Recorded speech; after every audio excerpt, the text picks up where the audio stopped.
Welcome back to Pride Matters, Salford Pride's official podcast, where we give a voice to communities in Salford and beyond.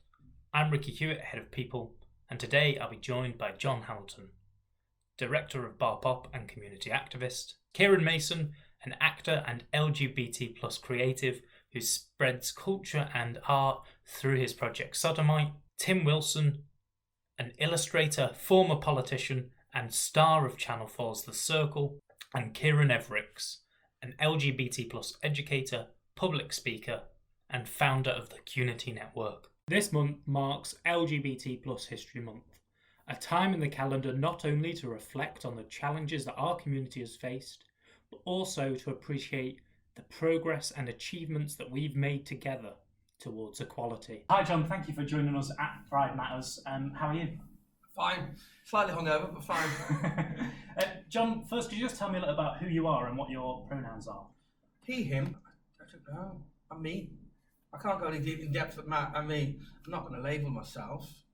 I'm a gay man that came out in the 80s. This month, in February, marks LGBT History Month. Do you have a specific memory that stands out for you? Whether that's your first Pride, your coming out, a memory that stands out to you?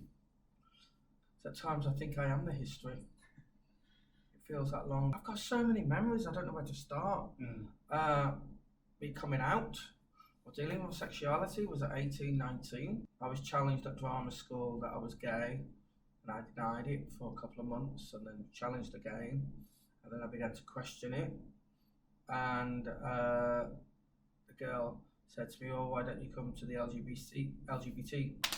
lesbian and gay centre as it was then, why don't you come to the centre, come to the youth group and then discover yourself?" So I arranged to meet her on a Wednesday night at 8 o'clock outside the Birmingham Lesbian and Gay Centre. She was going to take me in. So I arrived. She didn't arrive. And I waited and I waited. And then one of the guys came out for the centre and said, "Are you looking for us?" And I explained what had gone on. And he says, "Okay, never mind, come in anyway." So I went into the gay centre. That was me acknowledging that I was gay.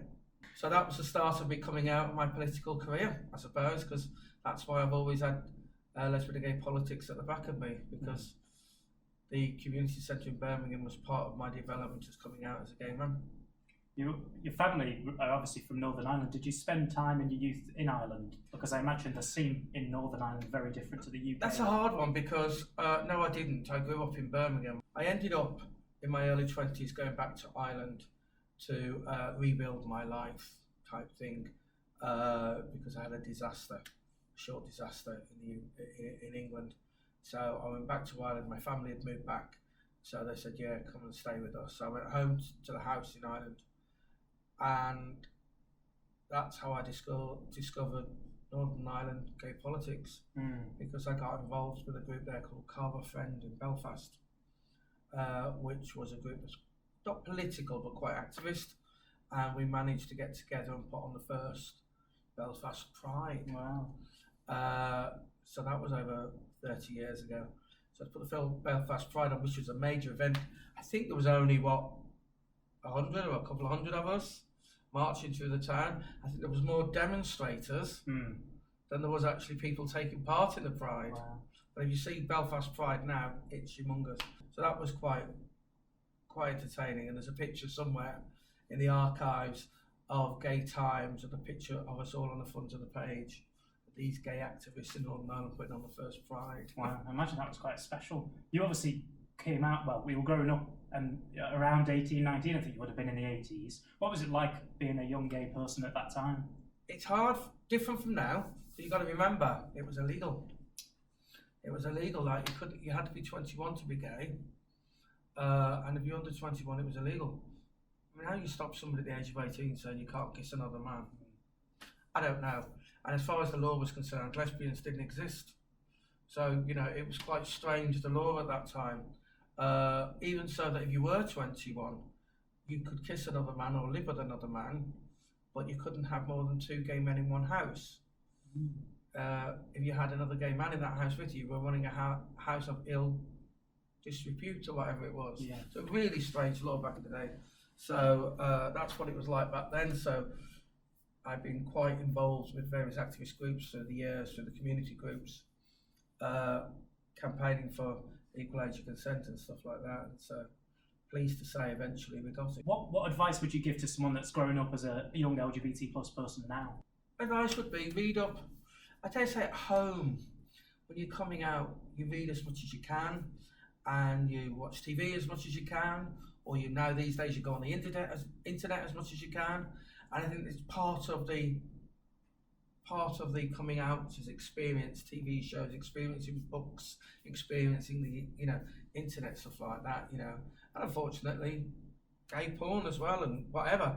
All of that is part of the experiencing. I think that it doesn't matter whether it was 30 years ago or it's today. It's still an emotional experience to come out and say you're gay, lesbian, bi, or what label you want to use yourself. So it doesn't matter what generation, what year, it's still going to be hard. But once you have the strength to make that decision, it's a door that you open, and it's a door you'll never go back into. And it's not going to be easy. But that's not just about being gay, that's anyone that has the challenge as a young person to come out. But that's part of life and part of learning and living. What then would you say is the best thing about being a part of this amazing community? You obviously run one of the biggest LGBT plus friendly bars in the centre of Manchester, and obviously do a lot about reaching out to the community. What would you say is the best part about being part of that community? Well, this hasn't happened overnight. I've been in Manchester for over 30 years now. So I started in community work and activism and stuff like that about 30 years ago, and developed on from that, developed into club nights, and then developed into buying a bar. That's another story in itself. But, I'm proud to be part of Manchester's gay scene. I'm proud to be part of Manchester, really. Mm-hmm. How people see me, I don't know. I don't really, I don't say care, because I don't do it to win an award. Mm-hmm. I do this because it's my life. And I suppose, whether that's running a bar, or whether it's putting a wig on, or whether it's helping a young person or a person that are in need and point them in the right direction, you just do it. You're famous for saying you've worked in the industry for 32 years, over 32 years now, I'm sure. What changes have you seen, particularly to the village and to Manchester, over that time? Well, Manchester is coming into my 32nd year being here. And for me, I've seen some tremendous changes.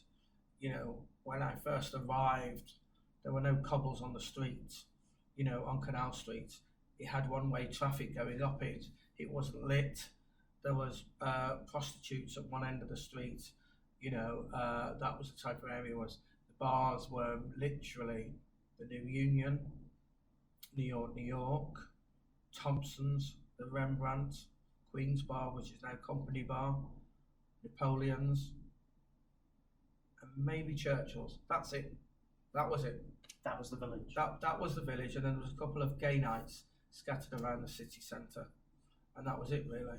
And then it wasn't till the Manchester Development Corporation cleaned up the canal, made it, cobbled all the streets, cleaned it all up, new lighting, everything, that people like Carol and Peter came in and opened up Manto, which really kick-started it all. Yes. It changed the atmosphere, something for the best, something for not, but once we had all these warehouses open up and the city council promised us, we promised it won't impact on your lifestyle and your fun on the streets, we knew things were going to change, because that was a lie in itself. Up to that point, we were partying on the streets at 2 o'clock in the morning and nobody was complaining. As soon as we brought these flats into the city centre, that was it.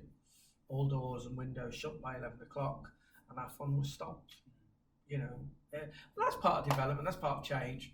Now we've got just under 30 bars, restaurants, and establishments in this area, which is amazing, really. the whole area is changing with these two new developments, and that's going to be a great impact in the next 12 months.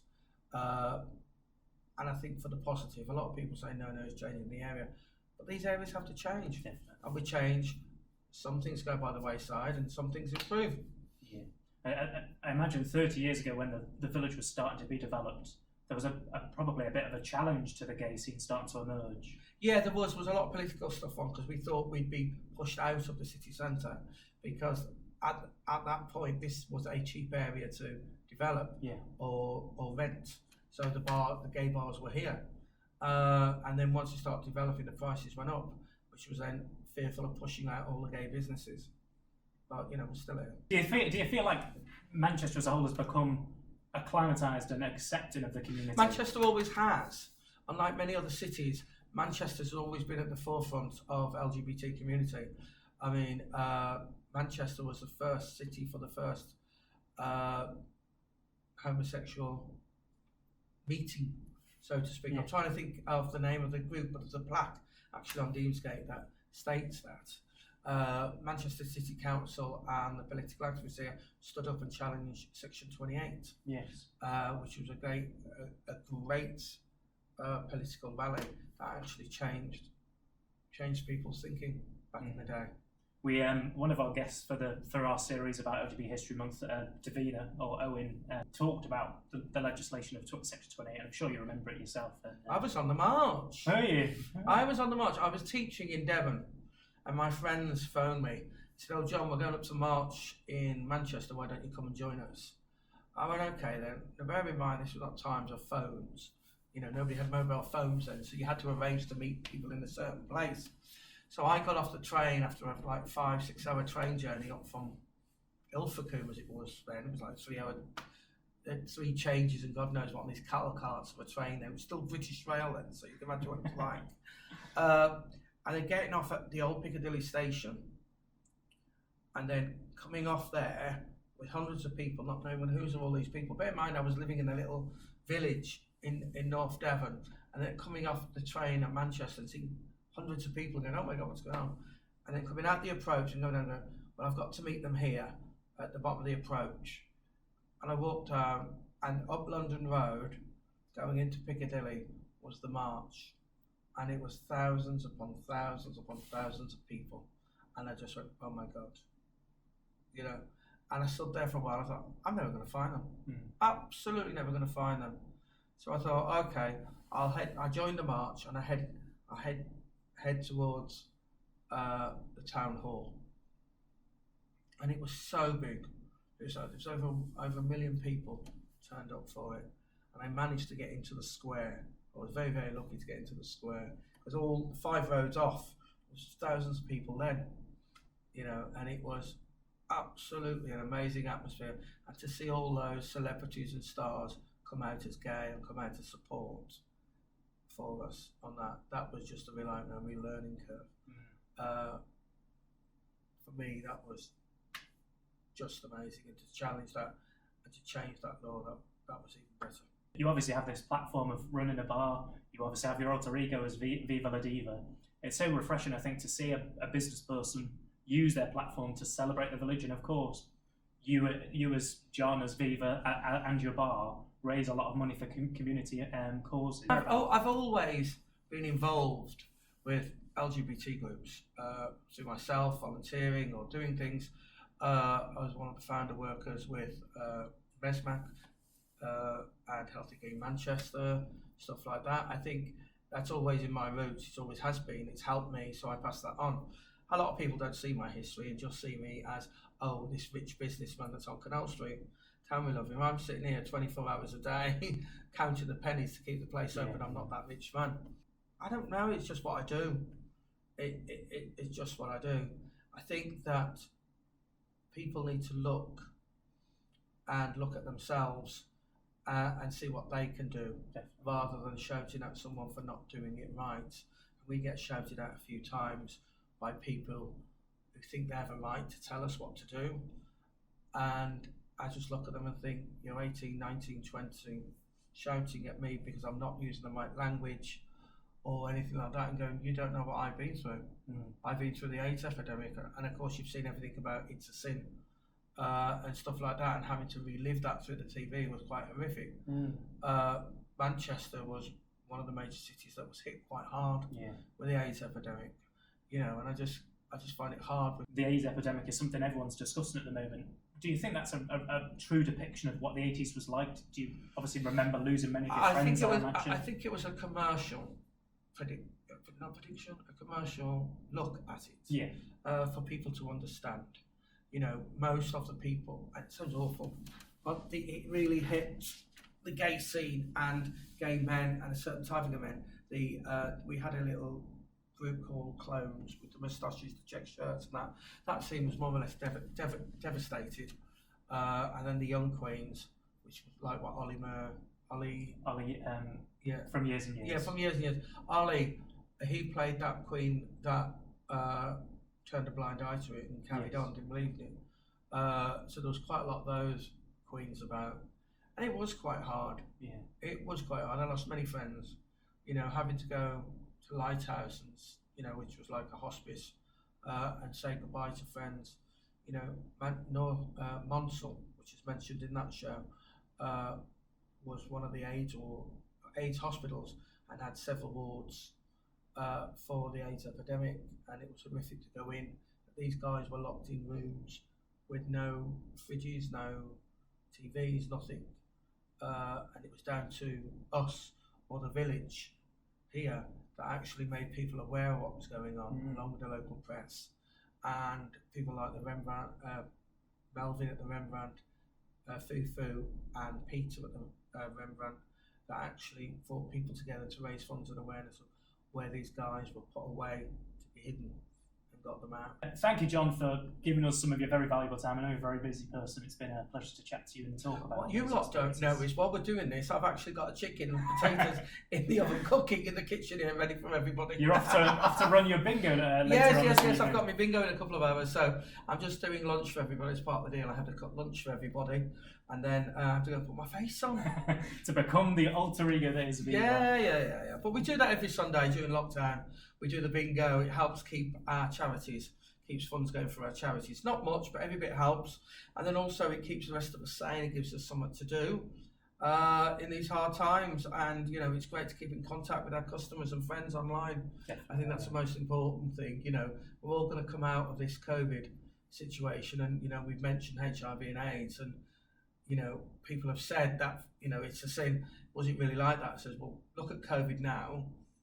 That's what it was like for us. But it was only our community. While the rest of you lot were carrying on as normal, we were in this closed down environment. But you know what? Throw anything at us. Mud doesn't stick, love, to the gays. We get up and move on. And I think that one of the refreshing things is we've come so far from those days of the AIDS epidemic, and now people can live with HIV a long and fulfilling life. Absolutely, 1 tablet a day, thank you. Yeah. Shake the box and away you go, yay. And now they're actually saying, because of coronavirus and all this, they listed something this week saying that they've just given the go-ahead for the injection, where rather than take a tablet, you go to the clinic and have an injection every 6 weeks. You don't have to take tablets. And then the next phase that's going to America, the testing at the moment, is the actual vaccination for HIV. Wow. So that should be coming in our generation. Well, that would be amazing. I'll probably be gone by then. So. But they're saying actually in the next 10 years there'll be a jab that'll actually cure HIV. Yeah, that would be amazing, wouldn't it? To think. Well, if they can do COVID, why can't they do HIV? Yeah. That's it. Well, thank you, John, for your time, and I'll let you run off to cook your chicken and do your bingo. You know me and chicken. There we go. Cheers, love. Thanks. Bye. Hi, Kieran. Thank you for joining us on Pride Matters. How are you? I'm very good, thank you. I'm good. So just start off by telling me a little bit about yourself and who you are. My pronouns are he and him. I'm a queer creative. I'm an actor, graduated now, and I'm currently living in Manchester, Salford Keys. February obviously marks LGBT plus History Month. I wonder first if you could just talk about your LGBT plus history experience. So I grew up in an all-boys school, so it was an interesting experience. It was a kind of a mixed bag. I lost a lot of friends. I made a lot of friends, but I lost a lot of friends as well. And I think that's something a lot of queer people have in common when you kind of when you come out and you kind of your true authentic self. A lot of people can't accept that, and that's their issue, not mine. So I did and I wouldn't call them friends now. At the time I thought they were, but I lost a lot of friends.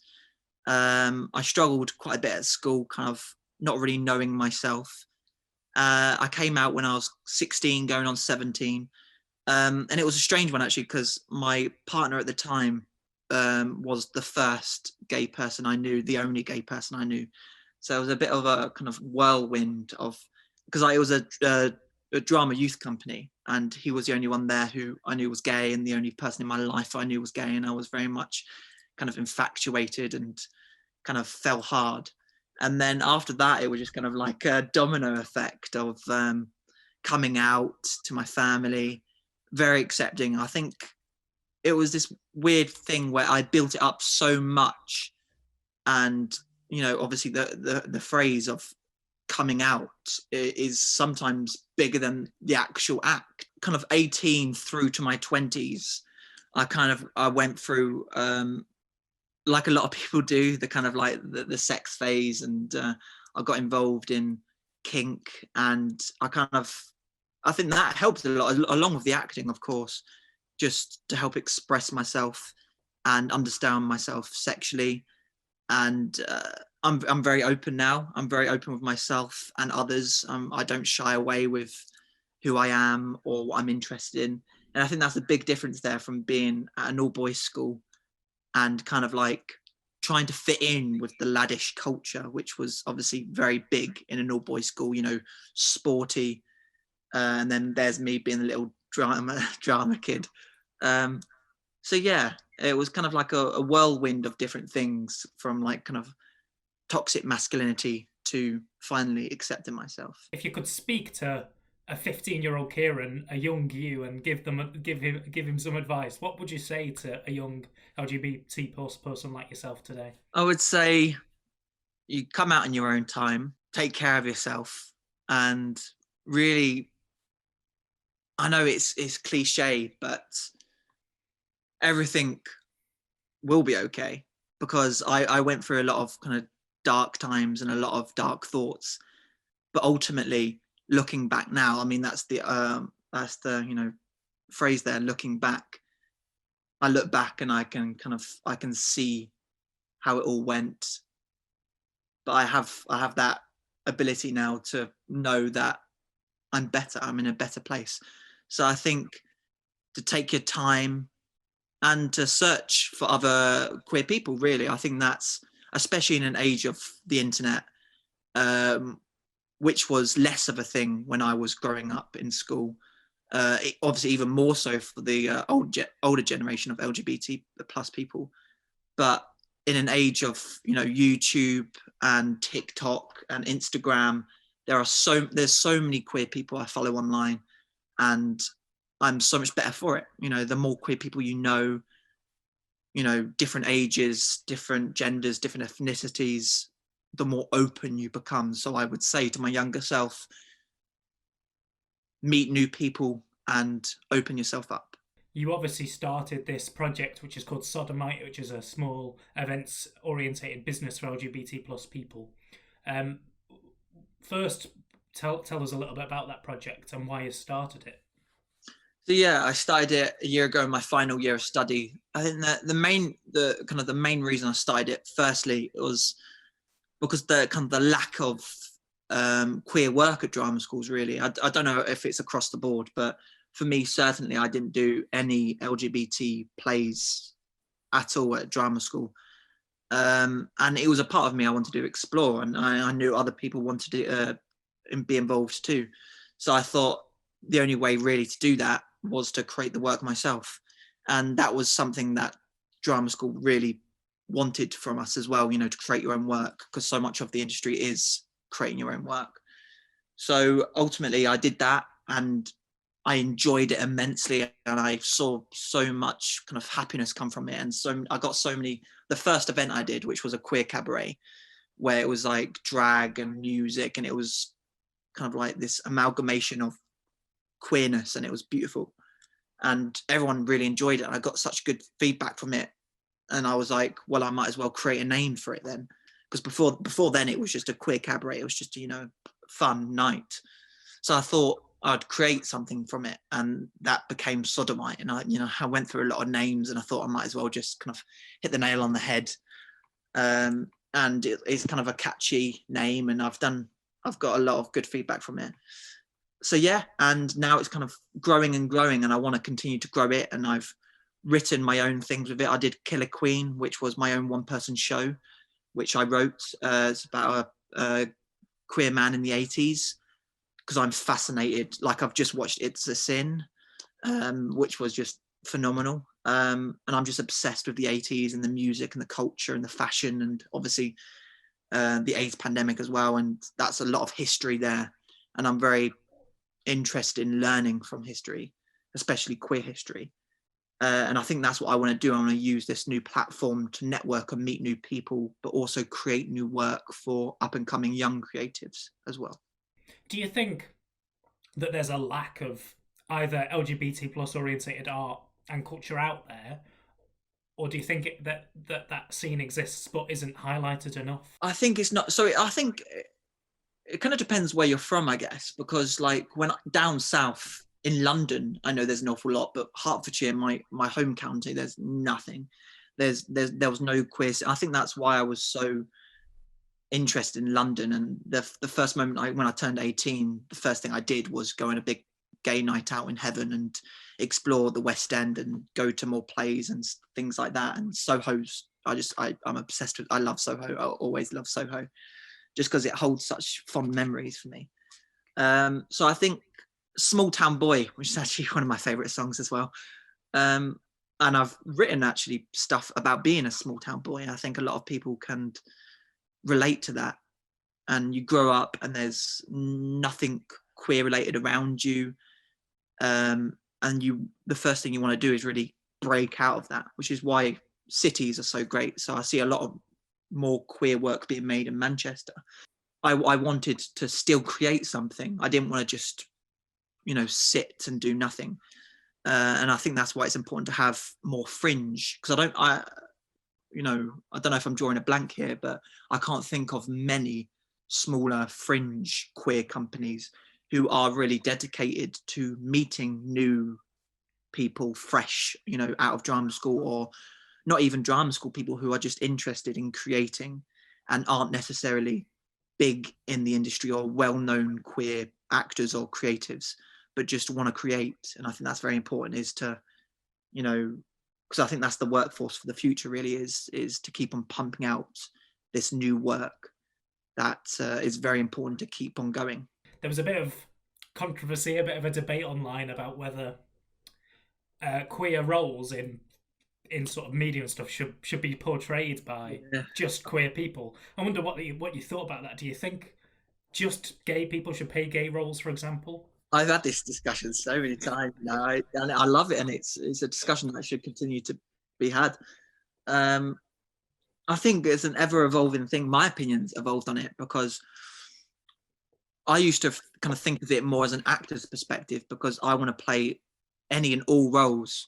So I used to think, why should you limit someone because of their sexuality? And I think that's a big part of it. And yes, I think you should be able, whether you're gay, straight or bi or whatever, you should be able to play any character.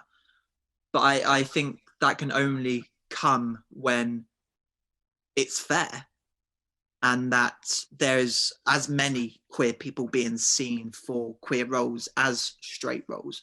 And I think evidently that's not being done, and I think it goes quite deep in the very industry itself. I think a lot of it is to do with Hollywood, which is obviously a very kind of like massive juggernaut of an organization, which obviously has a lot of, perhaps homophobia, perhaps racism. I mean, not perhaps, there have been, cases in the past, and they've obviously tried to combat that.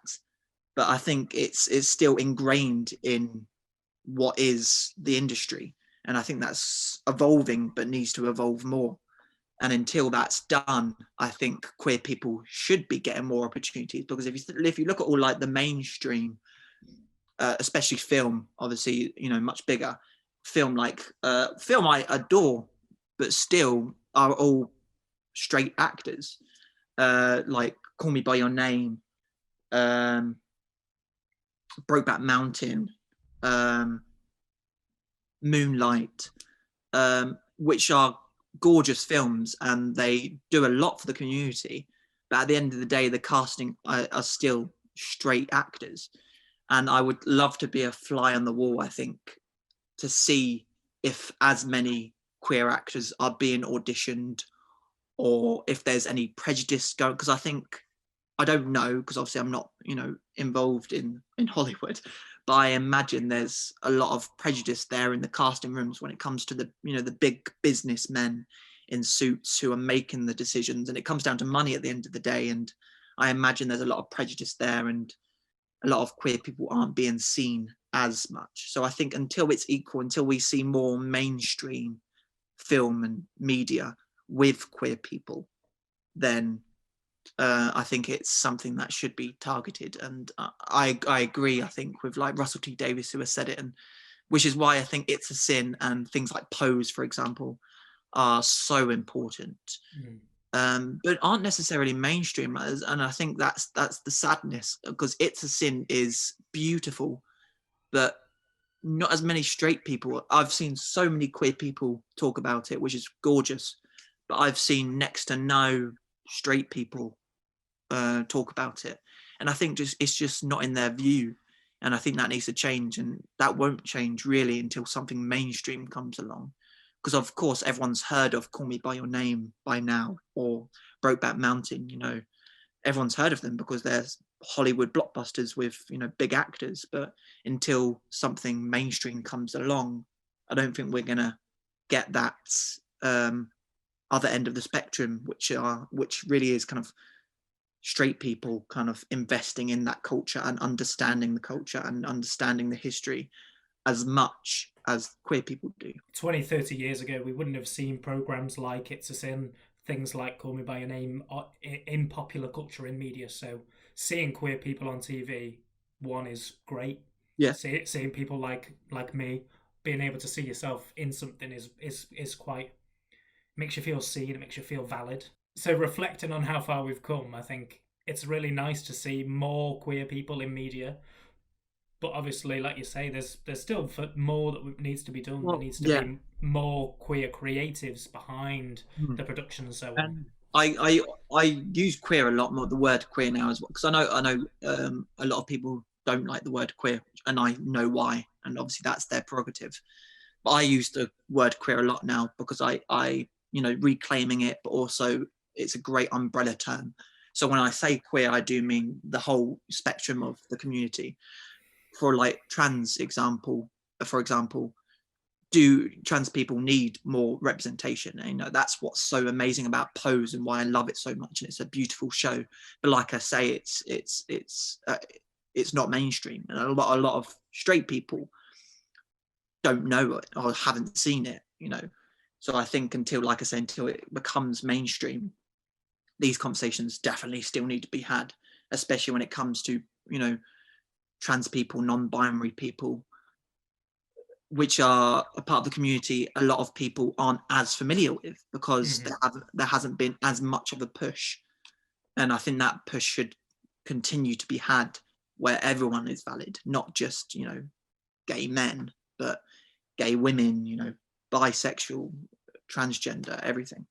The new series of Star Trek, Discovery, has got a character on it that's non-binary, and I just remember watching it and thinking, that's a quite, there's a large overlap between the LGBT plus community and Trekkies, as they're known, I'm sure, but that's like a major popular program. So when this character came out as non-binary, I thought, a lot of people are going to learn a new term and understand a different identity that they probably have never heard of before.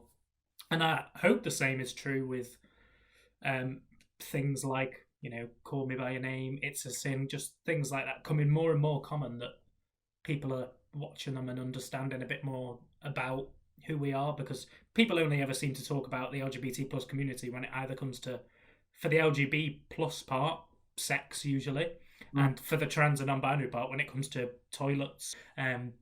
So we only ever hear about LGBT plus people generally when there's a problem, Yeah, and that's a shame, I think. it is. Yeah, well, I was having this conversation with my partner the other day actually, because he was like, he's getting tired that a lot of queer projects focus purely on the trauma and or sex, and there's not as many projects where it is just like kind of like a normal storyline, and you have these characters like Star Trek, for example, like you say. And I think that's a great thing about fantasy, which is why I adore fantasy, because really with fantasy and sci-fi and stuff like that, you can do anything you want because it's fictional. So you can have these characters that are, you know, non-binary and aliens, and like Doctor Who, for example. That's what I always loved about Doctor Who. You know, they can change sex, they can flirt with, like, Captain Jack, for example. I love Doctor Who and Torchwood. That's what I've really liked about Torchwood. It was I think it was so great in the way it showed a character who is just so open to experiences. And that's what I love about fantasy, is that it gives the actor and the audience the experiences of delving into like these new possibilities. And like, a good thing about Star Trek as well, it's generational. Like, my dad loves Star Trek, and I think if it wasn't for shows like that, he wouldn't see it as much. Like, you wouldn't get my dad. I've mentioned it to him. I doubt he will, but I don't think he's going to watch It's a Sin. But he does watch Star Trek. So, you know, seeing a non-binary character in that, yeah, he would be like, oh, that's interesting. So it's a generational thing as well, I think. Definitely, and I think, like you touched on, the best thing about shows, long-running shows like Star Trek, like Doctor Who and all those things, is it, like you touched on with your dad, it permeates that generational barrier, because people watch those shows that aren't necessarily LGBT plus. If it wasn't for Twitter and the people I follow and the people I've met through Twitter, I wouldn't have nearly as much information and experience with not just the queer community in general, but with HIV. And I know so much more about it now through Twitter and the people I've met there, until it is until like, I think LGBT plus people are, you know, across all platforms, and they're seen, because that's the issue. I think they aren't seen as much as straight people, you know, as, you know, which kind of fill people's screens. And until I think LGBT media is more mainstream, it is an ongoing issue that needs to be combated, really. Well, thank you so much, Kieran, for sitting and chatting to us. I'm realising that time is running away with me as ever. But before you go, where can people find out more about you and the work that you're doing with Sodomite? So my personal Twitter / actors Twitter is Kieran_Mason, and my Sodomite Twitter is at Sodo_Mite. I've also just created my own website where I'll be, which is sodomite.co.uk, which is where I'm going to be putting all my information and events. I'm also going to be selling merchandise on there, because these are hard times and got to make money. So I'm starting to sell t-shirts and tote bags and stuff like that. So yeah, you can check me out there, and please message me and feel free to contact me. Lovely. Thank you very much, Kieran, for your time and chatting to me. It's been a pleasure. Thank you very much. It's been a pleasure too. Hi, Tim. Thank you firstly for joining us on Pride Matters. How are you? I'm very well. I'm snuffling a little bit, but I'm very well.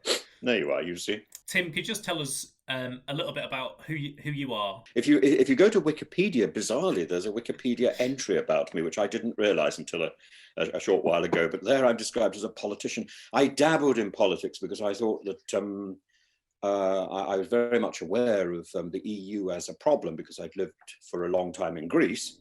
I didn't necessarily see Brexit as a solution, but I was very worried about the rise of UKIP, which I thought was going to be very significant. So I joined it. And I wanted to see if it was genuinely racist. I thought in the end it was. I would have been quite happy to have taken it over, and to have steered it in a direction of my own. But equally, I was quite happy to resign and make a fuss, which I did. I had an interesting exchange with Mr. Farage. Anyway, I don't see myself as a politician. I see myself as an animator and really, I think, as an entertainer. From that, I also have found myself as a jobbing teacher and professor in a university in Moscow. And God knows if I'm going to continue being a university professor in Moscow, because Russia has a very aggressive version of Mrs. Thatcher's Clause 28. Mm-hmm. And it's been ramped up quite heavily by a man I've met, who's related to the author Tolstoy, but this man looks a bit like a toad, and he initially tried to curry favour by attacking Jewish people, and then when that didn't work as well as it should have done, he moved to attacking gay people, and through his through his efforts, the anti-gay law has been ramped up heavily. So initially, it was some small fines for promoting non-traditional lifestyles to people who are under 18. How you do that, I don't really know. It's the same issue that faced Clause 28.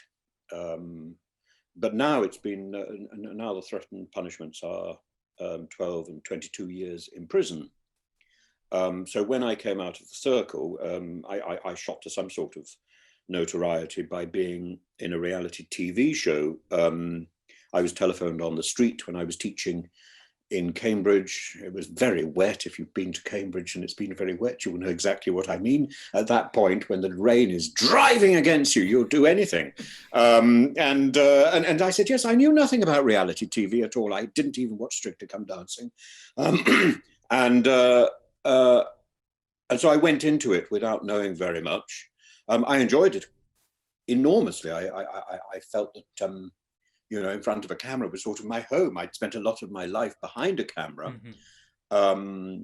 Making animation, so I knew how things worked very well. I'd also spent quite a lot of my life as a director. I directed opera and musicals for about 10 years.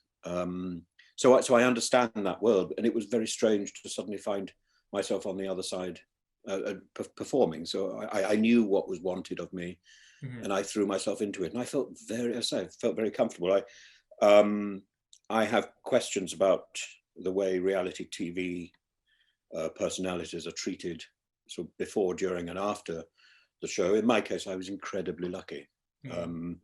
But I do know people. I've met people who have been very unlucky. Sometimes it's about the foolish things that they say. Sometimes they just don't realise. It was Burns night the other night, and Robbie Burns wrote a poem about a louse, and in the poem he says, in English he says, to see ourselves as others see us, and it's very difficult. Sometimes people don't see themselves as others see them, and they get a great shock when they come off reality TV and they've been lampooned or exposed, and yes. They've had a bad edit. It's unfortunate. It's very unfortunate, and my heart goes out to them. But in some ways, you can't be presented as something that you haven't said. But these things do follow a sort of script, and that's tough. As I say, I was incredibly lucky. I think aftercare is lacking in this country, and even the recent Ofcom proposals are lacking. You can't fix a major problem with psychiatry alone, but you understand this, I think. What I've suggested, I've actually written a draft law.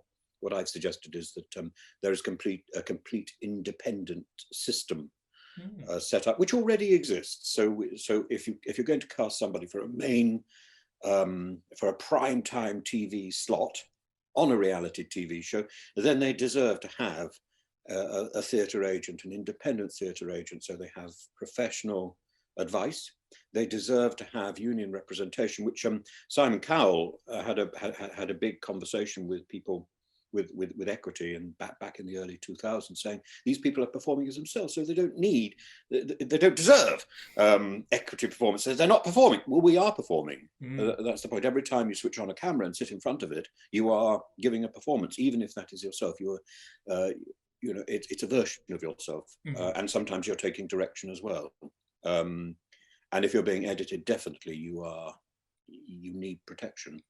And thirdly, I think people should be offered a form of medical insurance so that they can decide which aspect of medical support they can get, and it should be completely independent, because psychiatrists are used in the casting process, so you don't want to be using those to deal with your adjustment to real life afterwards. One of the things I hadn't expected in the circle was that I would be is that pre-publicity would take place when I was, by that point, in seclusion. I didn't know what was being said, and the pre-publicity seemed to be saying Tim Wilson gay, and it's not something I've ever really thought. It's not a way, in fact, I've ever really thought of defining myself. Insofar as I don't go around the place saying Tim Wilson, human, I'm human. It's just I expect people to look at the colour of my socks and draw their own conclusion, and there's not very much. There's not a wild choice that they've got. Bearing this in mind, I suppose, though I am completely, I certainly wouldn't consider myself closeted in any way, but in Russia, I don't make a big fuss about it at all, as I wouldn't here. But when I came out of the circle, I was gently advised by some political telephone calls that it would be extremely unwise for me to go back to Moscow. And so I walked out of the circle and I lost my job. Yes. Effectively. Now COVID has taken place, and it means I can continue dealing with some of my students, and I can continue doing lectures and bits and pieces with the excuse that this is just COVID regulations, but those are eventually the COVID pandemic will stop. Now, of course, Russia hasn't paid me in years, so that's another matter. But it is worrying that it was quite a shock to suddenly find you go into a show for a month and you lose your work. Yeah. And I hadn't anticipated that at all.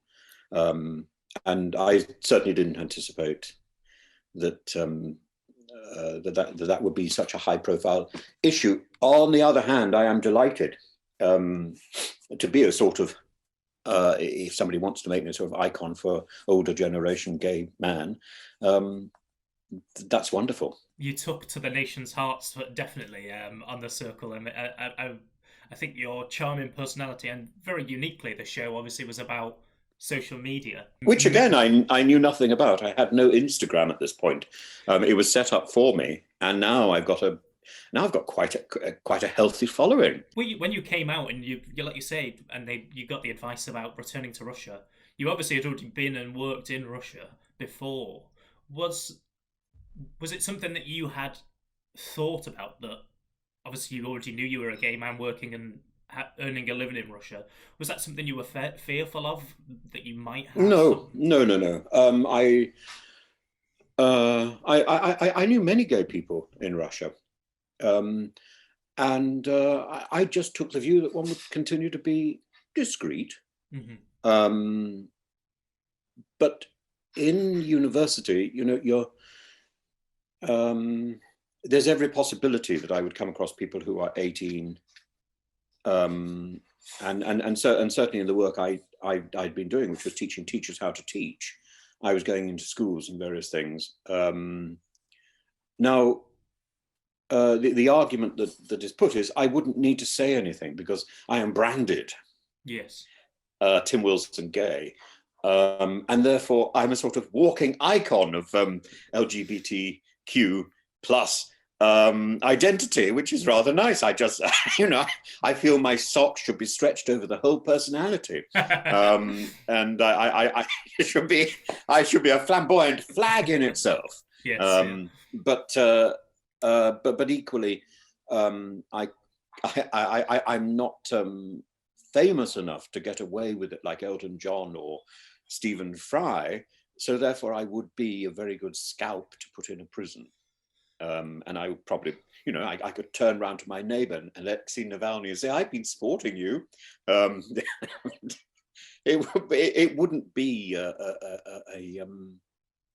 it wouldn't be the sort of martyrdom that would be worthwhile, I think. What was it like for you growing up as an LGBT plus person when you were younger? Do you have any specific LGBT memories that particularly stand out as a highlight, whether that's early marches, etc.? No, I was terribly gauche and terribly cloistered, not closeted, cloistered. I had a limited knowledge of the theatre. So my only, like many people of my generation, my only thought of a future was possibly something where being gay didn't matter. Or may indeed have been an asset, and I look towards the church. Now, of course, that's a fairly ironic statement to make now, and maybe I'm rather relieved that they threw me out. But they threw me out for applying to Oxford, not for being gay. And that's a worse sin. Yes, obedience, I think, was the issue, and I just thought, what a ridiculous thing to expect people to be obedient to whatever whim some superior decides. That wasn't my idea of maturity, and I don't think I really discovered a sort of gay identity until I got to Oxford, and then I threw myself into it with aplomb, and I met people across the political spectrum, which is wonderful. And this is one of the things the gay identity does. It throws you into friendships with people that you would not otherwise have found. It crosses social, language, cultural borders, and you find you have something in common with other people, which is tremendous, and you find that sort of support group, which is very good. But as I say, I was very much on the edge of things until I got to Oxford, and I don't think I got there around about when I was 20, 21 or something, and I was a slow developer. But I knew I was gay from about the age of 7. I was brought up in partly in a farming community, and I would dance along the banks, and I used to skip along there from one farm to another. You've obviously seen a lot of social change, I hope, in the UK. Yes. What would you say are the biggest things that you can remember throughout your life that have changed over the time? Well, the biggest thing that affected me personally was the gay partnership issue, which was extremely valuable for me, because at the time I was living in Greece, or it had just happened when I was still in the UK, but under Tony Blair, and when I was living in Greece, I met my partner, who had been tortured and raped in a detention centre, and in fact we took his case through the European Court of Human Rights, so I'm grateful to them as well. It took 11 years. Law is slow, and we were successful. Theoretically, we've changed the law in Greece on 3 issues. It hasn't actually happened yet, so we're still pushing the Greek government, and I'm really pleased I managed to square the circle. So I've retained great friendships with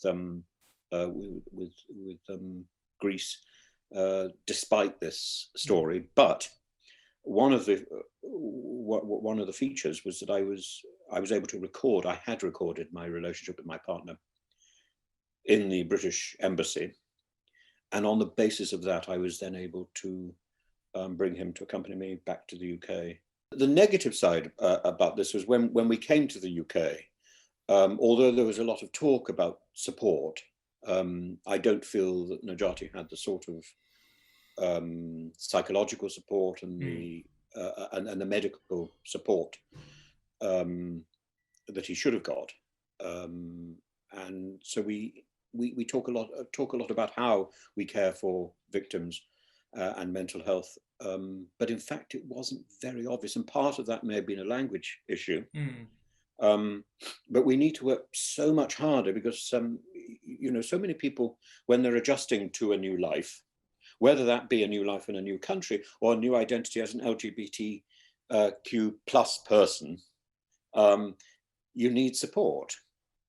You can't always draw on your inner resources or that very small circle that surrounds you. You often need much more professional support, and sometimes while we talk about it, that isn't always available. So we need to make it more available at the point where it's needed. And LGBT plus people are, 3 times more likely to suffer with mental health than their straight colleagues. So I think, like you say, that because they've moved from one life to another. So wherever you're moving from one life to another, as I say, whether it's moving from one country to another or one form of society to another, you are, to use another technical term, transitioning. Yes. And you need the support you need all the supports which are available. And that needs to be more than rhetoric. I wonder, Tim, if you had any advice that you might give to a young LGBT person who's coming out today, who's living in the closet, perhaps, or just if you had any advice for a young LGBT plus person today. Well, the first thing is to try and find a truth within yourself. That's the most important thing.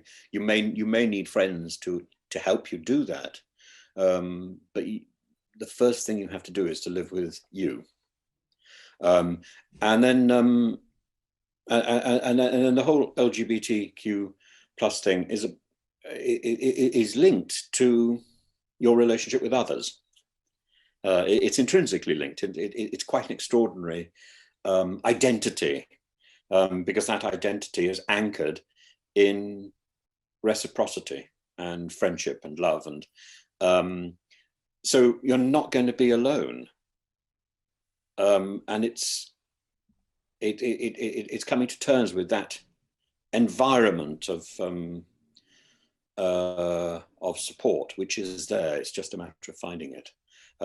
So first of all, come to terms with yourself. Find the truth in you. It may not be the truth in anybody else, so you may not sort of automatically slot into a group. You don't have to slot into a group. What you have to do is to slot into yourself, and then form your friendships with others, and you will find that you are not alone. That other people are equally trying to define themselves, equally trying to find the truth in themselves. And then I would say, be kind. And be kind to people who don't approve of what you're doing, who are scared. And they may be people in your own family. Just be kind, because they will come round. They always do. In the end, you are more important than any form of changes that your family notice. Your family will love you, but give them time. And if in those dreadful situations where you do feel rejected or you are rejected, there will be other people. You can create your own family. You create your own circle. And but the starting point is finding you. I think we've all seen the power of kindness in this weird time where we're living in an isolated world. Well, actually, the power of a smile is very important. Of course, I can't really do it because I've got a beard. You have no idea where the smile is. But so it may not be the power of a smile. In my case, I just do have the power of a twinkle, a little twinkly eyes. But I don't think there's anything wrong with twinkling around the place. Tim, before we wrap up today, where can we find and keep up to date with the things that you're doing as an amazing illustrator and reality TV star, I guess? Well, I've now got Instagram, so you can find me on Instagram under Professor_Tim_Wilson. Twitter, I've got Twitter, That's prof_Tim_Wilson. And then I've got a blog that I initially wanted a blog for sort of animation, but it's lapsed into political comments and bits and pieces. And I tend to draw. I tend to draw anything I'm talking about. So you've got drawings of various politicians and actors and statespeople, as well as some comment. So that's animate-tim.com. And then we've got a YouTube channel, which bizarrely isn't in my name. It's bizarrely in the name of my partner. His name is Zontool. So that's Zontool Films Limited, ZONTULFILMS LTD, all one word, under YouTube. We should have a website which will have the same sort of name, but it's lapsed and we're trying to rebuild it. You talked earlier about the fact that when you were sort of growing up earlier in your life, that you were a bit quieter in that, you weren't very out or bold about your identity. Do you think that's because of the challenges of the time? Do you think? Yeah, well, we've been watching Russell T Davis's show, It's a Sin, which is tremendous, and it brings back so many memories of that time. And I don't think, I was quiet, but I certainly wasn't restrained.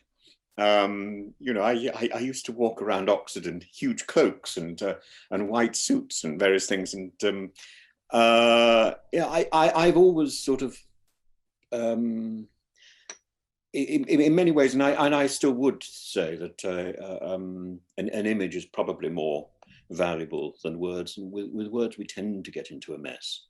And we sometimes find it very difficult to define ourselves with words. So I define myself with socks. You obviously talked about It's a Sin. You were obviously alive during that time. Were you here in the UK? Were you elsewhere? I was here I was very much here in the UK, and I did find that frightening. In fact, and I remember doing some work for various charities, illustration work mostly, and going up to London to discuss things with various people, see what I could do. I don't think there's very much I could do. We were living under in an era of great anxiety. Yeah. And there wasn't just it wasn't just the threat of HIV/AIDS. It was also this sort of wave of homophobia, institutional homophobia, which appeared, and at the same time on the telly, we were bombarded by camp comedians. You sort of get the two things at the same time. It was like a revival of what I presume a generation earlier was routine. You have Kenneth Williams on the in the cinema, and arrests in the public loo, and those two things sort of go together. So it was a scary time, and we're living in a better age, but they're not in Russia. There is a deep homophobia in Russia, as there is in many countries, and I think we live in a we sometimes live in this. We're in a very safe society in the UK, really. We have criticisms, but we are very lucky. And what is difficult is taking our the cultural norms of here and transposing them elsewhere. So things like gay pride marches, they work here. They don't necessarily work in the Muslim world. We need to find different ways to self-identify and to find our society. That society exists. It doesn't necessarily. We just have one particular way of identifying it here. That doesn't necessarily work everywhere. Well, thank you so much for giving us your time today and chatting to me. It's been a pleasure. And anything else you think I can do, let me know. Hi, Kieran. Thank you for joining us here at Pride Matters. How are you? I'm great. How are you? I'm really good, thank you. I'm doing very well considering the current circumstances. Very Um, that. I know it's a strange time. You know it's strange because we're both sat some 100 odd miles away, sat Literally on Zoom, chatting over a Zoom call. So there we are. We'll start, Kieran, by just asking, could you introduce yourself and who you are?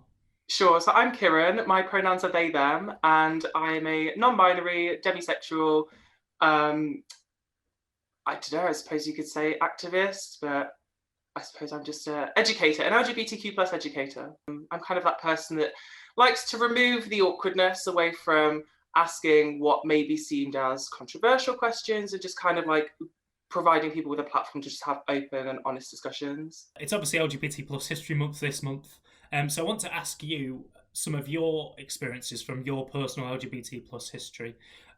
First off, do you have a favourite moment from your LGBT plus history, whether that's coming out, your first march, whatever that might be? I'd say one thing that really sticks to my mind is probably my first ever Pride, which was going back a while ago. I believe it was Oxford Pride. I went with my friends. And that was at a time for me where I was still trying to figure out who I am, where I belong, and sort of having my own prejudices against the LGBT community at the time, because I was very much raised in quite a conservative area. So breaking that sort of barrier for me was quite a memorable moment where I got to really discover who I was and surround myself with people that I'd never really seen before or connected with. And that sort of, that opportunity for me to go to Oxford Pride, it was, I would say it was quite fulfilling. It was something that I believe has kind of like shaped me to who I am now.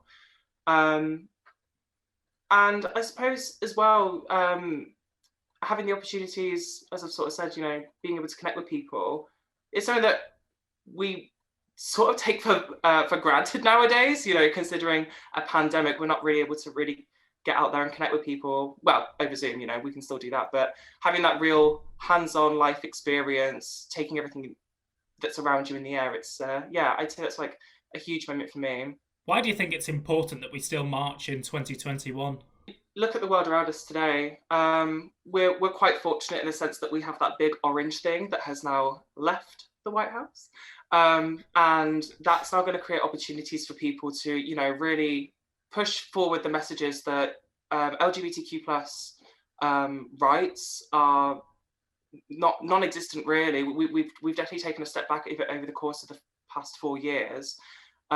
It's so important nowadays, especially in regards to trans rights, because if you look back in the 1960s, where gay rights liberation was integral to where we are now, it's definitely had, in my opinion, it's flipped round. The roles have switched, where gay identifying people are sort of the ones that need to be, you know, at the forefront of rallies and protests and campaigns for our trans siblings. I think for me, I would like to see more people definitely get on board with being open with their support for trans people. Well, you look at the likes of, particularly in the UK, if we sort of like bring it home, we have the likes of Liz Truss, who has really been dragging her feet with listening to trans people and just faffing around, really. You know, as many sort of like petitions and information sources they want to put out there to listen to trans people, there's always going to be, oh, well, what about this? We haven't considered this, or how would you feel about doing this instead? You know, we understand that, particularly for trans people, trans healthcare is so vital at the moment. What if we just didn't do that? The impact of that is that, you know, we've now got trans kids, people that are the next sort of generation that are really struggling now with acquiring healthcare that they rightfully deserve. You know, there's all these resources out there for people, especially for the government to look at. it's been happening over the course of the last 10 years, this kind of research. And I think until we see changes in power, we won't really see those sort of changes happening on our doorstep. And that's why I feel like that's probably the most integral part of the movement at the moment, is, you know, really focusing on the minorities within queer spaces. You know, gay marriage didn't end homophobia. It hasn't ended any sort of like homophobia or biphobia. Generally speaking, queerphobia, you know, it's not been eradicated. But that's why I think we just need to keep pushing forward and remind ourselves, look back at our history and think, is there anything that's happening in our present that has happened in the past? And if you really look into it, the answer is yes. Like, we haven't really evolved too much from where we are in the past, but we have made progression in some areas. Last month we talked to one of our guests about the Gender Recognition Act and the consultation that went with it, and how the government obviously took that consultation aside, and then suddenly, you know, Liz Truss, the Minister for Equalities and Women, was talking about how trans people having access to the bathrooms of their choice was an affront somehow to the safety of other people. It's great, like you say, to reflect on those challenging times and think, yes, we have come far, but there is still further to go. So you said your favourite moment was you going to your first Pride. Is there anything that you would say to someone who's living as a younger LGBT plus person now? Yeah, I think for the younger generation, you know, they're going to be surrounded by a lot of negativity at the moment, but it's important to remind yourselves that as much as there is a lot of discourse around, you know, the rights of queer people, there is a whole world out there for you. There are networks you can connect with. Anything that you have a general sort of interest in, I can guarantee there's a network for it full of queer people. I'd say to them, you know, if you're newly coming out or you're trying to navigate your own sexual identity or gender identity, just be patient with yourself first and foremost. There's plenty of time for you to really think about, you know, what you want for yourself and how you want to be. And I think once you've taken that sort of step, you know, go out there with an open mind. You're going to be able to connect with so many different people from all different kinds of backgrounds, if you hold an open mind, and enjoy it. You know, everything that you come across, just absorb it, take it all in. Because I think once you're sort of enveloped in the queer bubble, I suppose, it's very powerful when you can sort of like take that inwards and project it out there. If you can be true within yourself, that will reflect on those around you. And generally you'll live a much happier and healthy life living authentically than, you know, struggling alone. That there'll always be people out there that you can connect with, and, you know, not do this solely on your own. So yeah, enjoy it, absorb it, learn from it. There's no mistakes with exploring your identity. One of the things you said there was you don't have to go through this alone. You've just started your own LGBT plus network, which celebrates everything about mental health within the LGBT plus community. Obviously, for people at home, LGBT plus people are 3 times more likely to suffer with mental health. But why did you start that network? Why do you think it's important to talk about mental health in particular for our community?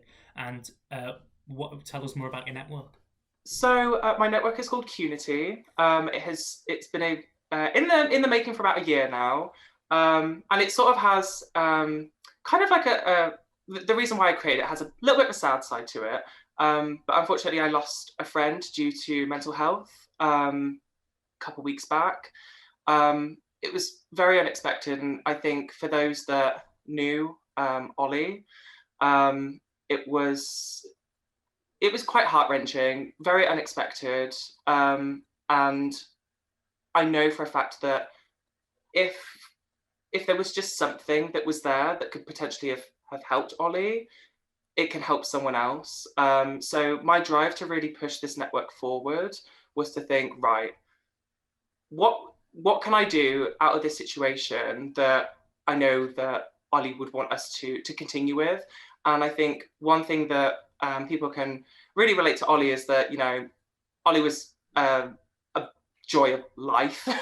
So having that in mind really motivated me to really get this network launching. So Community is sort of there for people who feel a bit lost, who don't really know, where they want to go, whether, you're newly coming out or trying to figure identity, or someone who is quite senior within the queer spaces. It's more of like a centralized point for people to come to, and then from connecting with Community, it will open different pathways for you to go to. So it will be promoting other sort of LGBTQ plus networks. It will be a network where you can go for resources, whether you're trying to understand more language around gender identity or sexual identities, and primarily as well for mental health.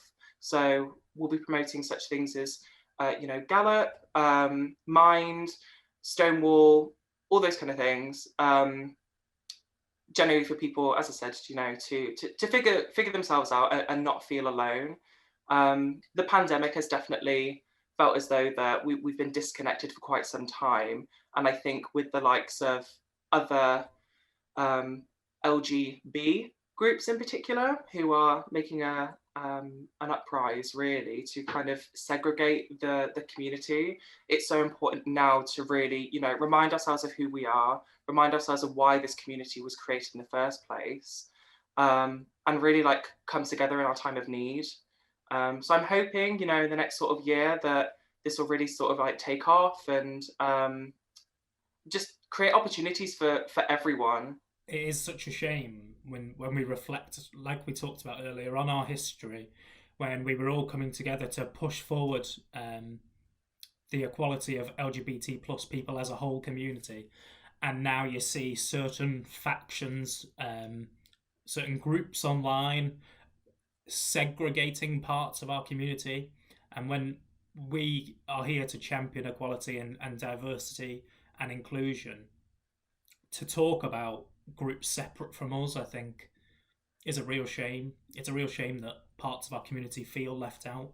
And for our trans and non-binary friends, for our disabled and people of colour communities, they feel segregated enough from regular society without feeling segregated from the community that they're supposed to be a part of. I think with the likes of, it's sort of been evident for quite some time with the likes of, there are other sort of groups out there that are creating environments for marginalised people within our own communities to sort of feel safe. With the likes of like UK Black Pride, for example, the work that they're doing is phenomenal. And it's so important to recognise the importance of what they're doing. And I think we as people who come from places of privilege, for myself as a white person, it's important for us to check in on what we are putting out there into the world and what we're using, how we're using our privilege for the better of other people. And I think particularly as well with the likes of our disabled members of our community, as well as our trans and non-binary family, really, what are we doing to make sure that they're felt welcome, secure and safe? So yeah, I think it's great work that a lot of organisations and prides and networks are doing out there to really sort of like home in on those that need the extra bit of support. And we're making waves. We are getting there. We're trying to turn back a lot of the issues that we have faced with the past couple of years. We just have to try not pay them too much mind and remind ourselves of our own successes, our own love and support. We are still seeing those progresses. We've just seen the new president reintroduced the right for trans and people to serve in the military, which is a great step.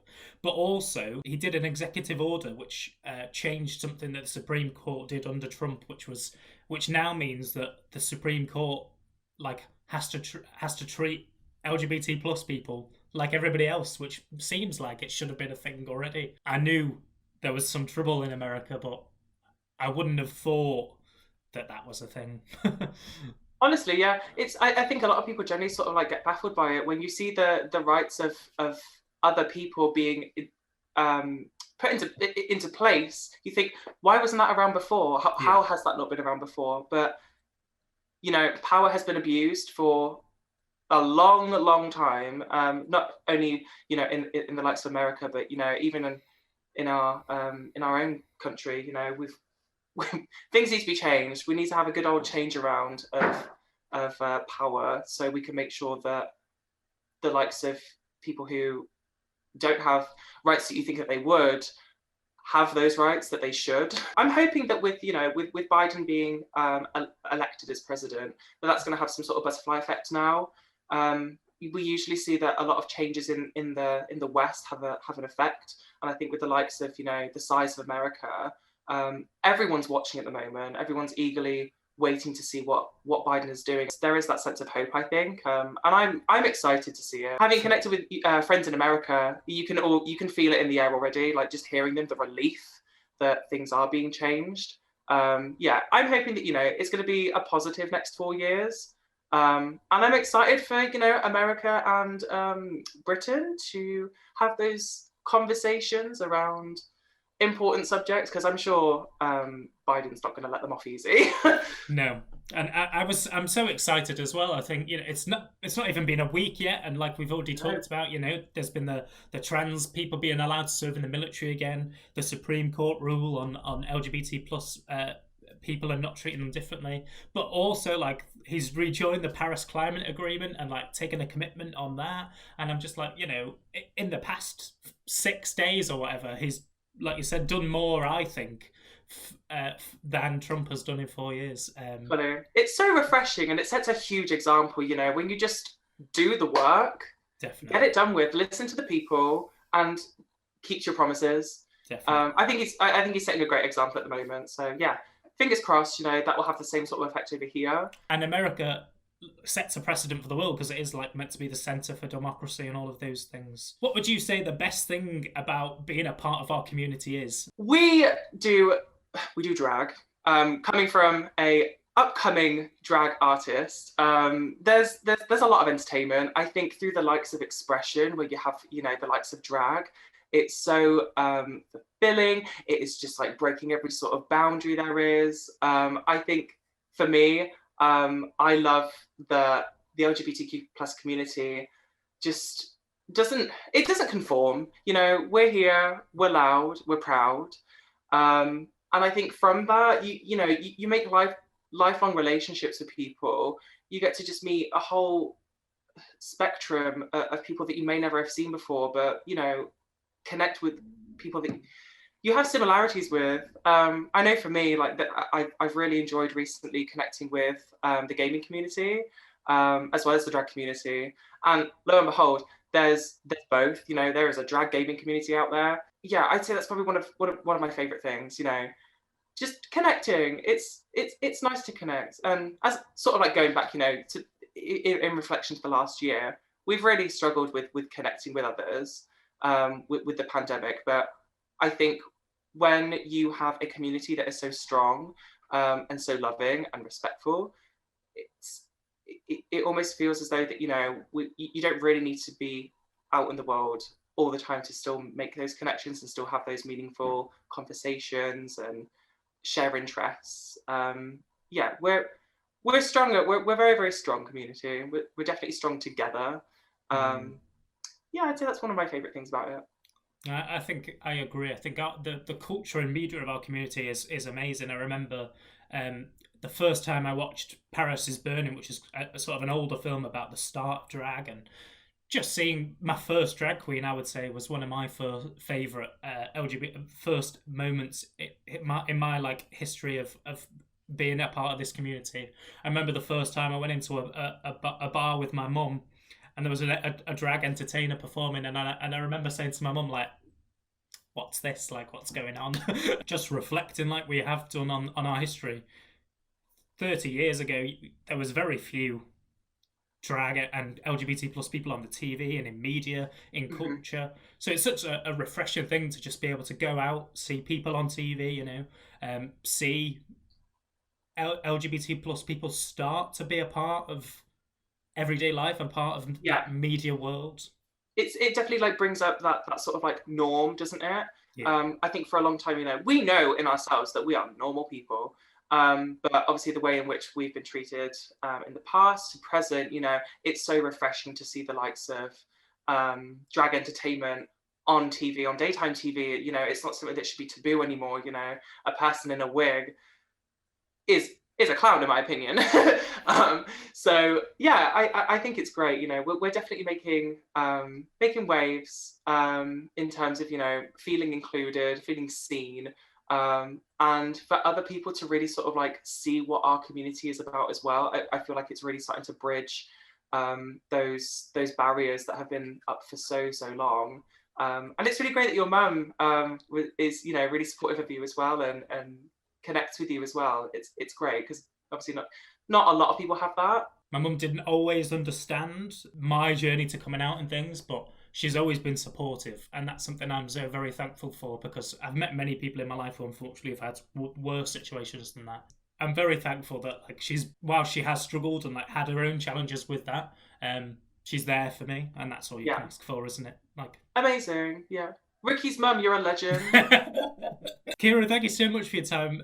Just because we've got more interviews to do. So before you go, where can we find out more about your work, what you're doing? So you can follow me on Twitter and Instagram at Kiran Everix. And you can also connect with Qunity on Twitter and Facebook.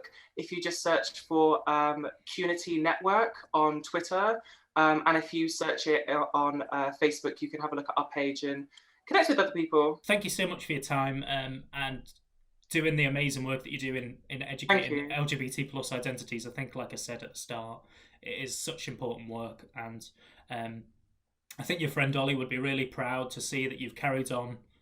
Like you talked about, the legacy of him living a happy and fulfilling life. That's what we should all be doing as queer people. Thank you. No, I appreciate it. Thanks so much for allowing me to have this opportunity, Ricki.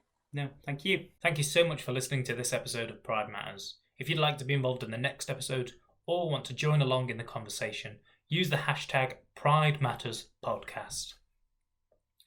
Sadly, that's all the time that we have for this month's episode, but we release a new episode every month, so be sure to tune in on your favourite streaming platform or subscribe to our YouTube channel to stay up to date with our work for equality.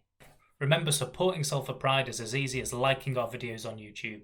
You can also share this podcast with your friends or give it a review on your favourite podcast platform. This has been Pride Matters, the podcast where your voice matters.